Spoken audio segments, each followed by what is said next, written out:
Hey there, YouTube. Welcome to Big Mike Beard Wisdom. So today we're going to be talking about used cars and different ways you can kind of think about them. Because with the used car market right now, it's still kind of going crazy. New cars are coming out kind of slowly. They're missing all kinds of features and stuff, possibly being sold without the features to have them added later, or just getting the deduction on the sale and not getting them at all.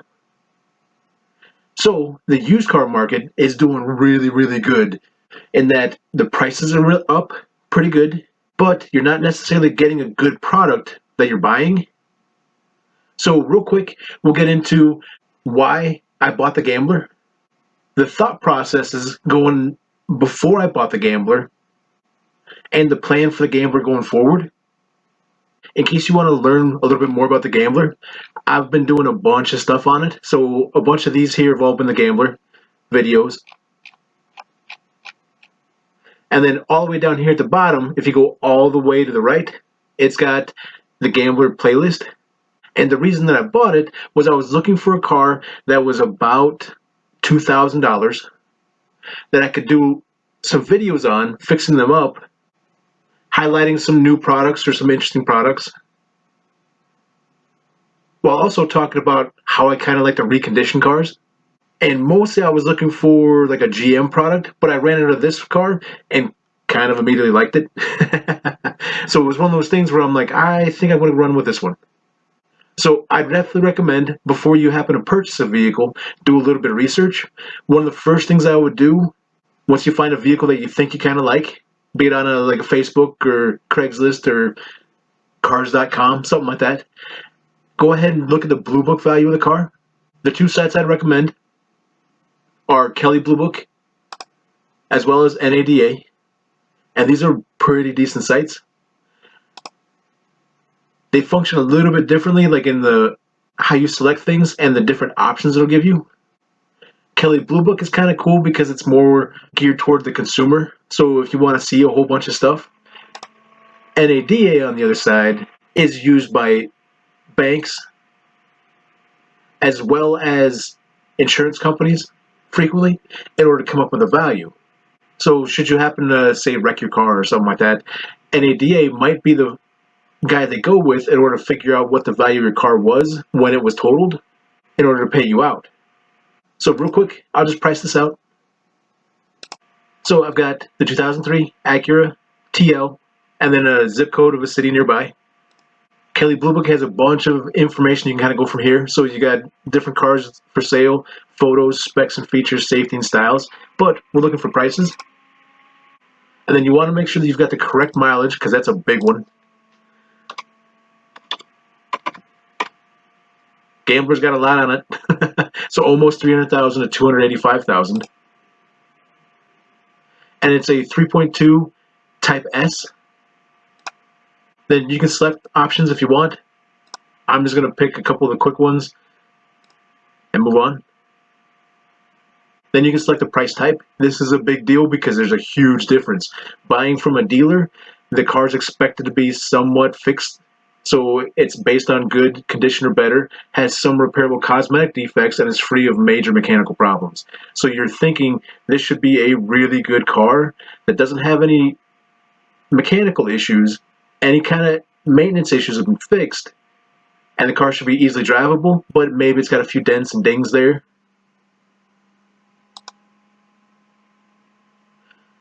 Now if you buy certified, that all depends on year ranges. And in this instance, probably way too old. So 2003, you're talking 21 years ago. And then this is based on very good condition or better. It says these vehicles are high quality, low mileage used cars that have been thoroughly inspected and backed by an extended manufacturer warranty. Definitely not our situation. So I bought from a private party. And then it has you pick what condition it is. And it has a little bit of a breakdown of each one. So we're going to go with fair, even though this might be maybe a little bit less than fair. So it says 18% of the cars they value are in fair condition, has some cosmetic defects that require repairing and or replacing. Good, which they say is 54% of the cars they value, has some repairable cosmetic defects and is free of major mechanical problems. Now we know from the previous videos that the TL needs work. You wouldn't know that at the time though, unless you saw in the ad, like, hey, this is kind of weird. So what I would recommend is checking out fair, good, and very good, because rarely ever you're going to find an excellent car. By checking out these prices, it'll give you a rough ballpark, so where you need to be for your negotiating when you go to buy the car. So here with fair, it's giving you a range of 1834 to 3605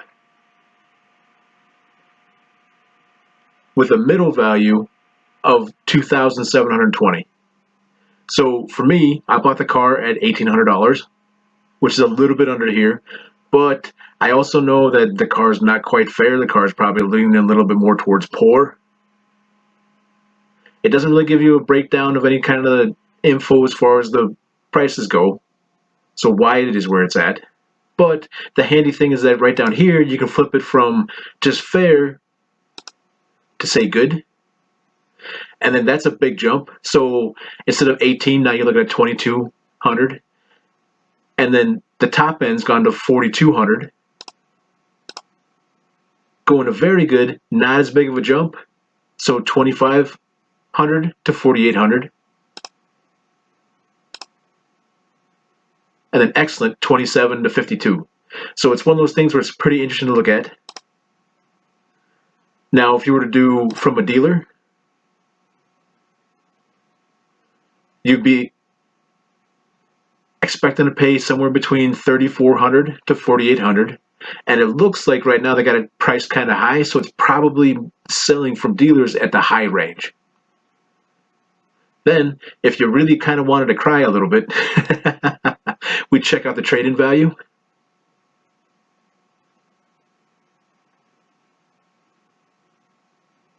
And you can see trade-in value for good condition is $800 to $1,700.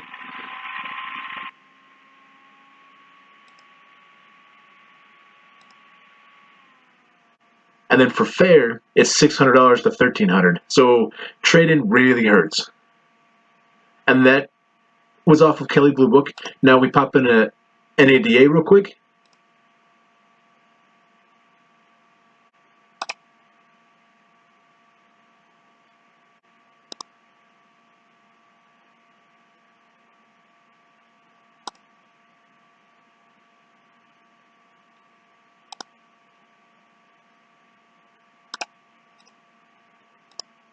So I've got this set up for Acura. The year's 2003. Body style is a sedan. Gives you the options of the RL or the TL. And then this gives you kind of a nice blurby about the car. So it gives you interesting information about it. And then lets you choose the body style options.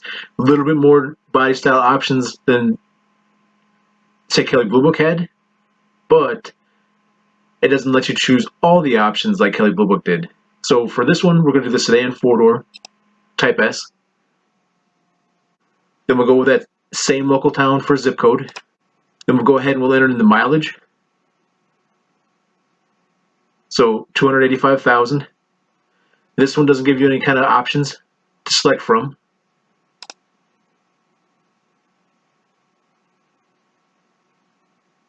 So this gives you values, pictures, specifications, reviews and ratings, and safety. After looking at the price, I do kind of recommend, maybe checking out specifications and reviews and ratings for some stuff.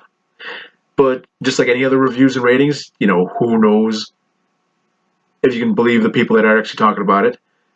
And you can see on this one, a little bit different layout. So whereas before, on like Kelley Blue Book, you were cycling between them, now you're getting trade-in right away. So rough trade-in, so probably not so great a shape. Average trade-in, which I would assume would be like the good, unlike Kelley Blue Book. Clean trade-in, which I think would be working more towards like a very good or an excellent. And then clean retail. And I'm assuming retail would be no mechanical issues and slight cosmetic things, small dings and dents. You can see that mileage really hurts, losing $920 on the value. So you end up getting a total price here that's a good bit different than what Kelley Blue Book had. So depending on which way you go, these can be a little bit tricky. The big thing is that if you're doing trade-ins at all, a lot of times dealerships aren't going by Kelley Blue Book or NADA. They're going by how vehicles are actually selling at auction. So if vehicles are selling really well at auction, you can get higher than what's advertised here. If vehicles are selling poorly at auction, you can wind up getting lower than what's advertised here. So once you have a rough idea of pricing, I'd recommend looking into common issues with a vehicle. That way you can price out parts a little bit to help get you a good idea. And you can do that by more or less just searching for the car. And I would really recommend also checking like what sister vehicles it may have. So real quick, here's the Acura TL on Wikipedia. And then that one being the 2003 is a second gen. The second generation TL was released in 1998 and was now derived off the US market Honda Accord platform. This is really good news because that means that essentially when you wind up looking into it a little bit further, looking for common issues, you might find that people are saying, hey, you need to replace this part, it's the same part as an Accord. You need to replace this part, it's a different part. So a lot of the stuff might be very similar. Engine, powertrain, suspension, a lot of stuff might be interchangeable. Certain stuff that make it unique and make it Acura. So the body style, headlights, taillights, bumpers, that kind of stuff, wheels, may not be interchangeable. But it's kind of the same thing as GM vehicles and say a W body. So a 2000 Buick Regal is going to be extremely similar to a 2000 Grand Prix. Or a Chevy Silverado is going to be very similar to a GMC Sierra. But it all kind of depends on what will actually match exactly. And that's where situations like Rock Auto really comes in handy. So here's Rock Auto's website. And then we'll just go Acura 2003 TL. And we know that we need those upper control arms. So I'll check steering real quick. Not there. Suspension. Okay, awesome. So here's control arms. So in the front, we know we need the upper. So right here, front upper, non-adjustable. This is a wholesaler closeout. So a lot of times these are like a special sale, and then maybe there's a limit on the warranty and stuff. But it's $22.79. So that's pretty cheap. And then if you float over the number here on the buyer's guide, it'll give you what else it fits. So this fits a Honda Accord from 98 to 2002, as well as the Acura TL and the Acura CL. So knowing that, then I'm not limited to purely Acura TL parts. Being that it's part of a Honda Accord, they're probably mass produced. There should be plenty of them out there, and it's going to be kind of cheap. Now, there may be some things you can't find on Rock Auto. Maybe something's not made. Maybe it's something strange. In which case, I was kind of turned on to this website. This is Acura Parts for Less. And this is an interesting site because I think it goes through some of the dealers.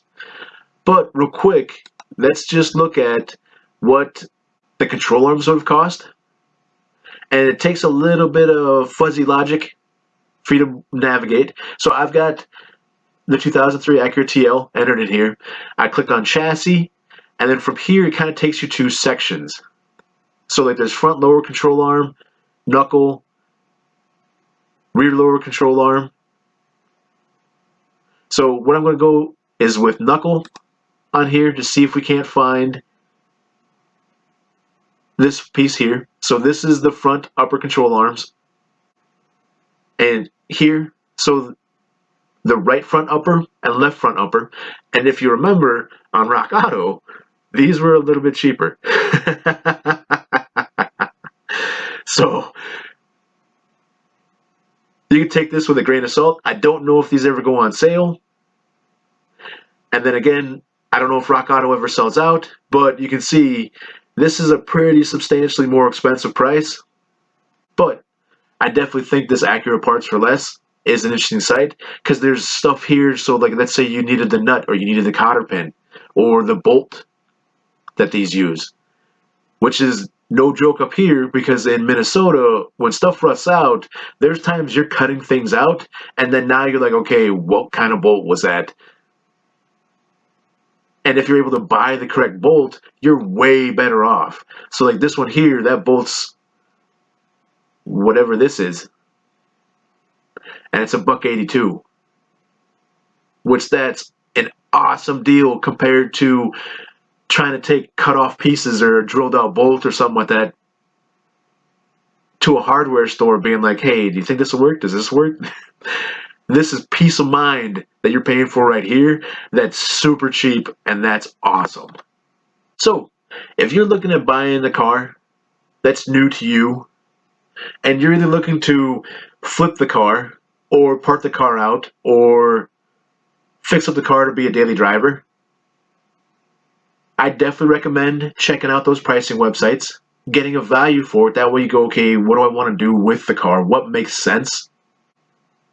For the TL, Type S, the Gambler, I'm going to replace those parts because for $200, I'm able to catch back up and get things kind of fixed up, and then I can really kind of focus on some of the weirder things. So in the grand scheme of paying for the car, I bought the car at $1,800. So for $2,000, I'll have a safe vehicle to drive with all the suspension components fixed up properly. Hopefully, as long as nothing breaks. Oh, crap. And then I'll be able to further evaluate the car, because then I'll be able to daily drive the vehicle once it's fixed up, kind of figure out what I want to do. Then, of course, always the big thing is not falling in love with the car. Being like, this is now my best friend. And then keeping it. So, like the song says, you gotta know when to hold them, know when to fold them, know when to walk away, and know when to run. The Gambler, we're holding it for the moment, fixing some stuff up, and then we'll evaluate it later, try and figure out which direction we're actually going to go with it. Because at those prices, selling a set of because at those prices, selling a set of lightly used control arms for 40, 30, 20 bucks, when that's just about what you paid for it, you're still breaking even. So, hope you guys enjoyed the video. Feel free to like, subscribe, and I'll check you next time.